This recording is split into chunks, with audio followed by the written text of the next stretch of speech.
Hello student, myself Guti Anjali and second part जैसा सवाल वैसा जवाब of Hindi text book of 4th standard. तो इस स्टोरी में बादशाह अकबर और मंत्री बीरबल की है। तो जो बादशाह अकबर होते हैं वो अपने मंत्री बीरबल को बहुत ही पसंद करते होते हैं। तो उससे कुछ दरबारिया होते हैं, वो मंत्री बीरबल से जलते हैं और उनको फंसाने के लिए कुछ युक्तियां सोचते रहते हैं। तो एक बार कुछ दरबारिया कुछ सवाल पूछते हैं ऐसे जिनके जवाब देना मुश्किल हो जाए। तो उसके जवाब मंत्री बीरबल अपनी चतुराई से कैसे देते हैं वो हम देखते हैं। बादशाह अकबर अपने मंत्री बीरबल को बहुत ही पसंद करता था। बीरबल की बुद्धि के आगे बड़ों बड़ों की भी कुछ भी नहीं चल पाती थी। इसी कारण कुछ दरबारी बीरबल से जलते थे। वे बीरबल को मुसीबत में फंसाने के तरीके सोचते रहते थे। तो जो बादशाह अकबर होते हैं उनका मंत्री बीरबल को उनको बहुत पसंद होता है और वो बीरबल की जो बुद्धि होती है उसके आगे बड़ों बड़ों को भी कुछ नहीं चल पाती। इसी कारण कुछ दरबारिया जो होते हैं वो बीरबल से जलते हैं और बीरबल को मुसीबत में फंसाने के तरीके सोचते रहते हैं। अकबर के एक खास दरबारी ख्वाजा सरा को अपनी विद्या और बुद्धि पर बहुत अभिमान था। बीरबल को तो वो अपने सामने नीरा बालक और मूर्ख समझते थे, लेकिन अपने ही मानने से तो कुछ होता नहीं। दरबार में बीरबल को की ही तूती बोलती और ख्वाजा साहब की बात ऐसी लगती थी जैसे नक्कर खाने में तूती की आवाज। ख्वाजा साहब की चलती तो वो बीरबल को हिंदुस्तान से ही निकलवा देते, लेकिन निकलवाते कैसे? तो जो अकबर होता है उनके दरबार में एक खास ख्वाजा सरा होते हैं। वो उनको क्या लगता है कि वो बहुत बुद्धिमान है और बीरबल से भी ज्यादा है और वो बीरबल को कुछ नहीं समझते थे। उनके सामने उनको लगता था कि बीरबल मूर्ख है, लेकिन अपने मानने से तो कुछ होता नहीं है। दरबार में बीरबल की तो तूती बोलती और ख्वाजा साहब की बात ऐसी लगती थी जैसे नक्कर खाने में तूती की आवाज। तूती बोलती थी मतलब कि शासन चलता था। उनका शासन जो ख्वाजा सरा था उनका ऐसा ही चलता था कि जैसे नक्कर खाने में चलता हो। ख्वाजा साहब की चलती तो वो बीरबल को हिंदुस्तान से निकलवा देते। अगर उनके बस में होता ना तो वो क्या करते, बीरबल को हिंदुस्तान से ही निकलवा देते, लेकिन ऐसा तो उनके मानने से तो कुछ होता नहीं है। एक दिन ख्वाजा ने बीरबल को मूर्ख साबित करने के लिए बहुत सोच विचार कर कुछ मुश्किल प्रश्न सोच लिए। उन्हें विश्वास था कि बादशाह के उन प्रश्नों को सुनकर बीरबल के छक्के छूट जाएंगे और वह लाख कोशिश करके भी संतोषजनक उत्तर नहीं दे पाएगा। फिर बादशाह मान लेगा कि ख्वाजा सरा के आगे बीरबल कुछ नहीं है। तो एक दिन ख्वाजा सरा क्या करते हैं, बीरबल को मूर्ख साबित करने के लिए कुछ मुश्किल प्रश्न सोच कर रखते हैं और उनको पता था कि इनके जवाब तो बीरबल नहीं दे पाएंगे और मतलब उससे क्या होगा, बादशाह मान लेगा कि बीरबल से ज्यादा बुद्धिशाली वो है। ख्वाजा साहब अचकन पगड़ी पहनकर दाढ़ी सहलाते हुए अकबर के पास पहुंचे और सिर झुकाकर बोले, बीरबल बड़ा बुद्धिमान बनता है, आप भी उसकी लंबी चौड़ी बातों के धोखे में आ जाते हैं। मैं चाहता हूं कि आप मेरे 3 सवालों के जवाब पूछकर उसे दिमाग की गहराई नाप ले। उस नकली अक्कल बहादुर की कलई खुल जाएगी। तो अभी ख्वाजा साहब क्या करते हैं, अचकन पगड़ी पहनकर और दाढ़ी सहलाते हुए बीरबल अकबर के पास जाते हैं और उनसे बोलते हैं कि बीरबल बड़ा बुद्धिमान बनता है, तो आप उससे क्या करिए, मैं सवाल पूछता हूँ वो 3 सवाल आप उनसे पूछिए और वो उनके जवाब कैसे देता है उससे उनकी बुद्धि का नाप हो जाएगा, उनकी बुद्धि का हो जाएगा। ख्वाजा के अनुरोध करने पर अकबर ने बीरबल को बुलाया और उनसे कहा, बीरबल, परम ज्ञानी ख्वाजा साहब तुमसे 3 प्रश्न पूछना चाहते हैं, क्या तुम उनके उत्तर दे सकोगे? तो ख्वाजा के अनुरोध करने पर अकबर क्या करते हैं, बीरबल को दरबार में बुलाते हैं और उनसे बोलते हैं कि क्या तुम ख्वाजा सरा के जो 3 प्रश्न है उनके उत्तर दे सकोगे? तो बीरबल बोले, जहांपना जरूर दूंगा, खुशी से पूछे। ख्वाजा साहब ने अपने तीनों सवाल लिखकर बादशाह को दे दिए। अकबर ने बीरबल से ख्वाजा का पहला प्रश्न पूछा, संसार का केंद्र कहाँ है? तो जो 3 क्वेश्चन वो सोच कर लाए थे वो क्या करते हैं, लिखकर अकबर को दे देते हैं और फिर उसमें से जो फर्स्ट क्वेश्चन होता है वो अकबर बीरबल से पूछते हैं कि संसार का केंद्र कहाँ है?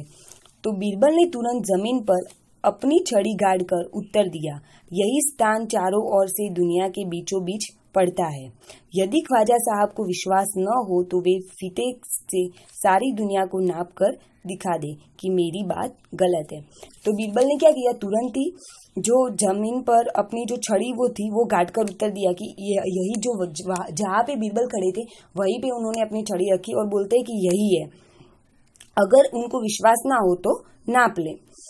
तो अकबर ने दूसरा प्रश्न पूछा, आकाश में कितने तारे हैं? बीरबल ने एक भेड़ मंगवाकर कहा, इस भेड़ के शरीर में जितने बाल है उतने ही तारे आसमान में हैं। ख्वाजा साहब को इससे संदेह तो हो तो बालों को गिनकर तारों की संख्या से तुलना कर ले।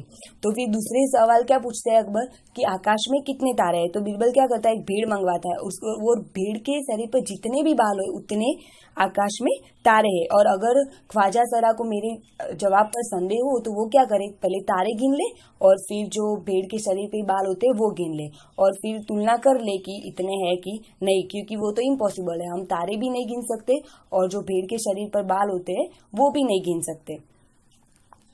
अब अकबर ने तीसरा सवाल किया, संसार की आबादी कितनी है?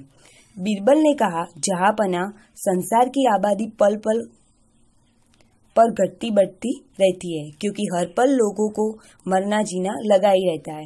इसीलिए यदि सभी लोगों को एक जगह इकट्ठा किया जाए तभी उनको गिनकर ठीक ठीक संख्या बताई जा सकती है। तो बीरबल तीसरा सवाल अकबर ने क्या पूछा कि संसार की आबादी कितनी है, तो कि पूरे संसार में जो लोग हैं वो कितने हैं। तो बीरबल ने क्या कहा कि हर पल क्या होता है, इंसान मरते और जन्मते रहते हैं, तो उससे हम परफेक्ट उसकी जो संख्या है वो नहीं बता सकते। तो वो क्या करते हैं कि हमें उनको गिनने के लिए क्या करना पड़ेगा, जो सभी लोगों को एक जगह पे इकट्ठा करना पड़ेगा। अभी वो तो इम्पॉसिबल है कि सभी लोग एक जगह पे तो इकट्ठा हो नहीं सकते। तो उन्होंने अपनी चतुराई से इसका जवाब भी ऐसे दिया। बादशाह तो बीरबल के उत्तरों से संतुष्ट हो गया, लेकिन ख्वाजा साहब को नाक बो सिकोड़ कर बोले, ऐसे गोलमोल जवाबों से काम नहीं चलेगा जनाब। तो बादशाह को तो क्या बीरबल के जवाबों से संतुष्ट हो गए, लेकिन ख्वाजा साहब नाक बो सिकोड़ना मतलब कि अनिच्छा व्यक्त करना। तो बीरबल बोले, ऐसे सवालों के ऐसे ही जवाब होते हैं, पहले मेरे जवाबों को गलत साबित कीजिए तब आगे बढ़िए। ख्वाजा साहब से फिर कुछ बोलते नहीं बना। तो मतलब कि वो जो ख्वाजा साहब होते हैं वो क्या बोलते हैं कि ऐसे जवाब नहीं चलेंगे। तो बीरबल क्या बोलते हैं कि पहले जो मैंने जवाब दिए वो आप प्रूफ कर दीजिए कि वो गलत है, फिर हम आगे बढ़ते हैं उसके लिए। अभी ख्वाजा साहब फिर क्या बोलते हैं, क्योंकि जो जवाब उन्होंने दिए थे उनको गलत साबित करना नामुमकिन था। तो वो 3 सवाल जैसे सवाल ख्वाजा साहब पूछते हैं बीरबल भी उनके जवाब वैसे ही देते हैं। तो इसीलिए इस चैप्टर का नाम है जैसा सवाल वैसा जवाब। तो 3 सवाल कौन कौन से थे? पहला तो कि ख्वाजा सर आप क्या पूछते हैं, पहला क्वेश्चन कि आकाश संसार का केंद्र कहाँ है, और दूसरा कि आकाश में कितने तारे हैं, और तीसरा कि संसार की आबादी कितनी है। तो इनके जवाब बीरबल अपनी चतुराई से देते हैं।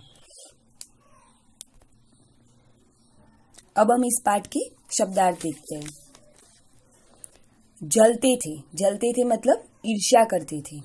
मुसीबत मतलब समस्या। तरीका मतलब उपाय। अभिमान मतलब घमंड।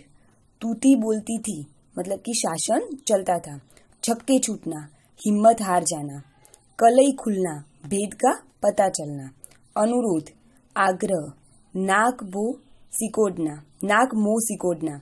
अनिच्छा व्यक्त करना। तो ये जो शब्दार्थ है वो आपको अपनी नोटबुक में लिखने हैं।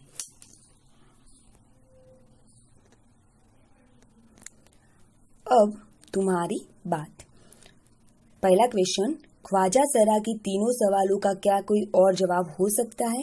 अपने मन से सोचकर लिखो। तो जो ख्वाजा सरा ने 3 सवाल पूछे थे उन सवालों को जो बीरबल ने जवाब दिए थे उनके अलावा क्या कोई आप और जवाब दे सकते हैं, वो आपको खुद से सोचकर लिखना है।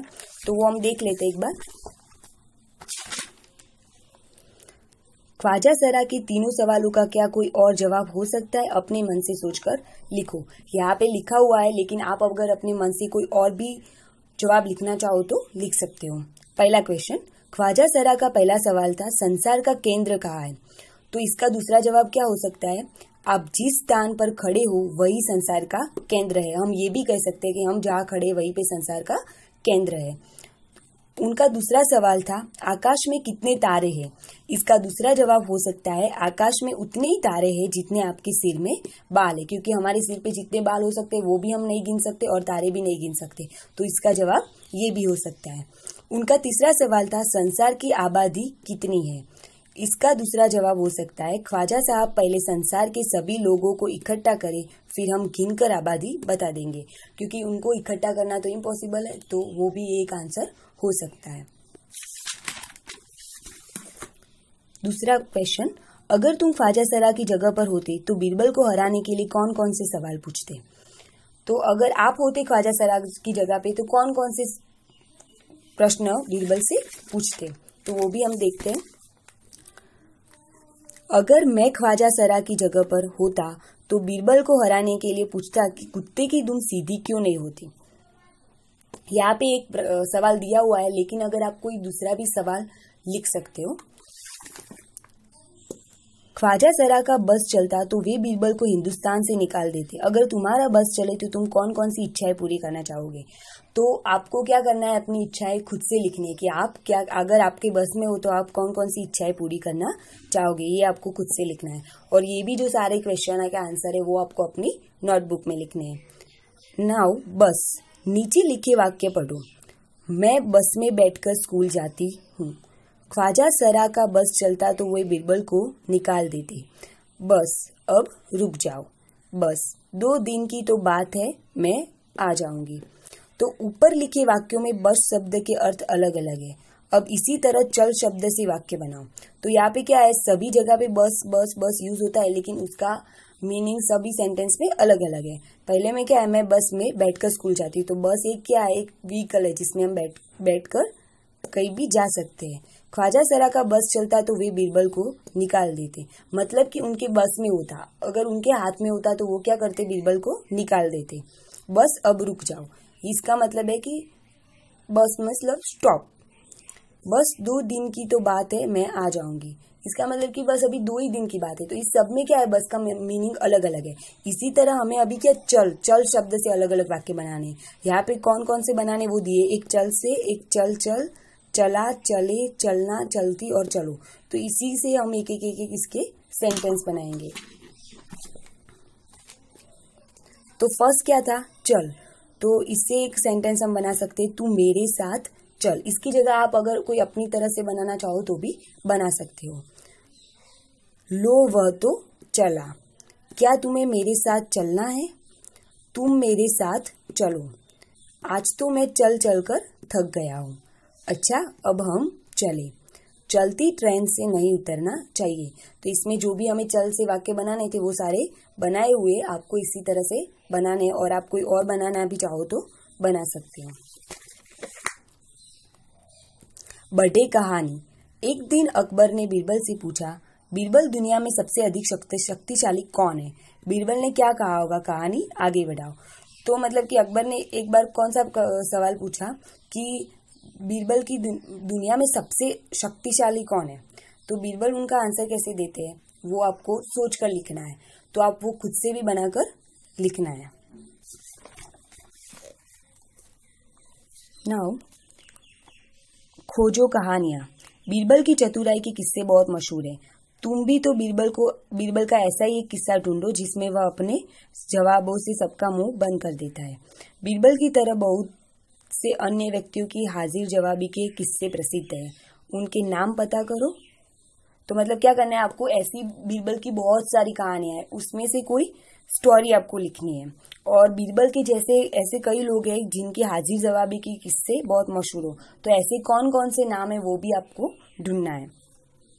एक और शब्द, नीचे लिखे शब्दों की जगह और कौन कौन सा शब्द इस्तेमाल हो सकता है खाली जगह में लिखो।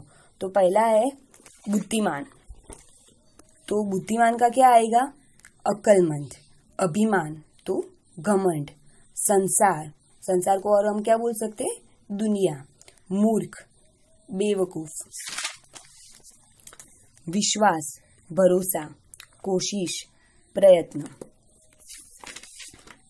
मुहावरे, नीचे लिखे मुहावरों का इस्तेमाल तुम कब कब कर सकते हो, आपस में चर्चा करो और अब इनका वाक्यों में इस्तेमाल करो। तो क्या है, नाक मुंह सिकोड़ना, और दूसरा है कलई खुलना। तो इससे हमें एक एक वाक्य बनाना है। नाक मुंह सिकोड़ना मतलब कहीं भी बाहर जाने के नाम पर वह नाक मुंह सिकोड़ने लगता है। कलई खुलना, चोरी की कलई खुलते ही वह धीरे से खिसक गया। तो ये इन दोनों के एक वाक्य है। और नाक मुंह सिकोड़ना मतलब कि अनिच्छा व्यक्त करना। तो कहीं भी जाना हो तो वो क्या करता है, नाक मुंह सिकोड़ता है, मतलब कि अपनी अनिच्छा व्यक्त करता है। और कलई खुलना मतलब भेद का पता चलना। तो कि जैसे ही पता चला कि चोरी की कलई खुलना मतलब कि जैसे ही चोरी के पता चला वो क्या धीरे से खिसक गया। तो यहाँ पे हमारा ये जो सेकंड पार्ट था, जैसा सवाल वैसा जवाब, पूरा होता है। और आपको जो ये सब शब्दार्थ से लेकर यहाँ तक जो पूरा दिया है वो आपको अपनी नोटबुक में लिखना है।